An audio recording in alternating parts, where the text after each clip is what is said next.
Bwana mtangazaji, mapambano yaliendelea hii siku ya tatu ya tarehe 9 Aprili mwaka wa 2025 kwenye vijiji kadhaa vya sultani wa Basimukuma Sud, tukiwa kwenye sekta ya Mtambala, tarafa la Fizi. Mapambano hayo yalianza kwenye maeneo ya Muliza, na tukumbushe ya kwamba kwa sasa hali inaanza kuwa shwari kwenye maeneo ya Rugezi.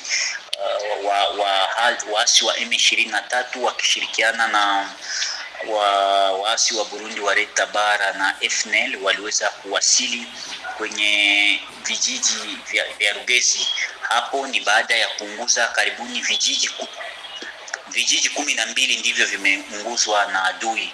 Vijiji hivyo ni pamoja na Bikarakara, Nyangebiuma, Rugezi, Bialere, Bishiko na Murombwa, Mangojeo, Kahira, Badizi, Kalege na Bashane. Na zaidi ya nyumba 1500 zimeunguzwa na mbuzi 1200 na ngombe 455 zimepelekwa na waasi hao wa M23. Wanawake 50 wamebakwa na wamoja wao kwa sasa wanapatikana katika hali mbaya, kwani bado hawajapata madawa ili kuweza kujikinga na maambukizi ya magonjwa yanayoambukia kupitia viungo vya uzazi. Na raia 1200 waliweza kuuliwa, na pia watoto 105 ambao walishindwa kukimbia na wazazi wao nao pia waliweza kuunguziwa ndani ya manyumba na wakafariki. Raia hao 1200 ambao waliweza kuuliwa, wamoja wao walikufa kwa kuchinjwa na wengine waliweza kupigwa risasi wakati walitamani kuja kuchukua mifugo yao ambayo ilikuwa tayari imechukuliwa na adui. Bwana mtangazaji, tukumbushe pia kwamba waasi hao wa M23 wanashirikiana na waasi wa Burundi wa Red Tabara pamoja na FNL. Luteni Jemadari Delphin Kalembe Ngomazito ambaye anaongoza operation kwenye maeneo hayo kwa sasa anatuhakikishia ya kwamba waasi tayari wamekwisha kuongolewa na wanaanza rudia kwenye maeneo zao za hapo awali, tukitaja Minembwe.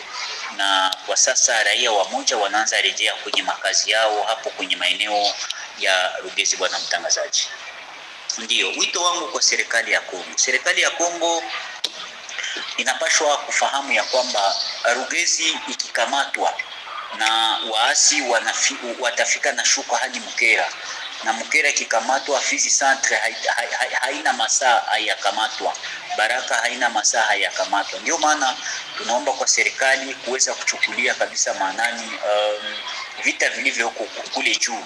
Haiko vile vita ya zamani ambayo tulikuwa napigana na makanika, hapana. Huyu sasa anakuwa tunaanza pigana juu na serikali ya Rwanda. Serikali ya Rwanda ndio tunaanza pigana nayo, na wana malengo ya kugawa nchi ya Jamhuri ya Kidemokrasia ya Kongo. Ndio maana serikali ya Kongo inapaswa kuwa makini, waangalie namna gani watalinda vizuri mipaka ya nchi na pia kulinda mali ya raia.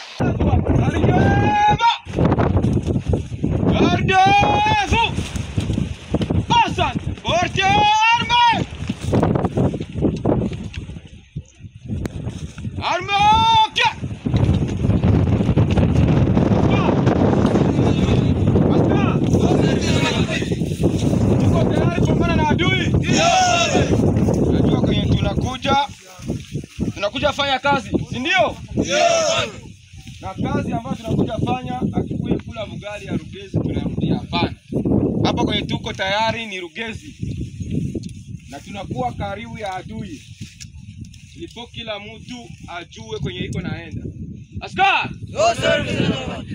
Tukifika pale kwenye adui, askari anakuwa chapu. Nilisemaka askari anashughulikaka wakati iko mvita, si ndio? Usipige risasi nyuma ya mwenzako. Mwenzako kishapiga advance, ilifo na wewe upige advance, upigie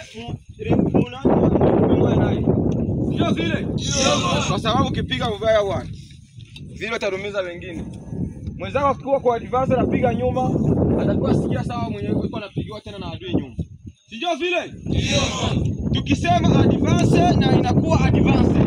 Tunachapa adui tuko mu advance kama ni nafasi ya mzuri, mmoja hapa mwingine hapa na sasa tunaendelea. Kama ni port tunafasura port. Askari.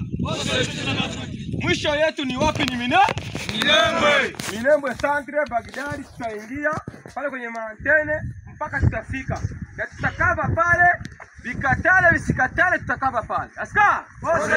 Tutafika? Tutafika. Najua tuko na ile imani kama tutafika. Neno la pili, jeshi hapaswi kukimbia kinaga ujinga. Jeshi akimbia yake bwana. Jeshi anakimbia yake iko narudia nyuma kidogo pole pole, iko angalia kwenye adui anatoka. Ndio vile? Ndio. Kwa sababu ukikimbia kijinga utakia wakia mpori wengine wanarudia. Ndio vile? Ndio. Lakini jeshi anarudiaka nyuma, anaangalia kwenye iko natoka na kwenye adui iko.